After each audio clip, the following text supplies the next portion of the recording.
Tapos yung nagbigay na sila. Tapos yun, yung mga letter, may balls. Tapos may books. Dito ka na yan eh. Pagkapunta mo na rito. Sige, apak ka dyan, apak. Ayan, yung mga books.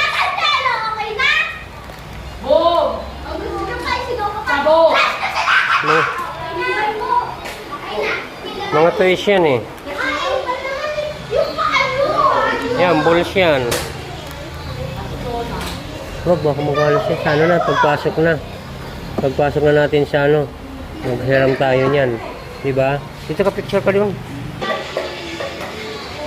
Wow, okay na. Tapos, ayun. Tingnan mo yung height. Matangkad ka na. Dito. Patingnan ang height mo. Dito ka yung height. Dito. Dali. Sige nga, tayo ka.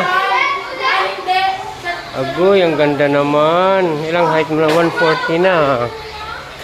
Patingin. Ayaw, ako na. Dito ka na eh. Ang galing naman.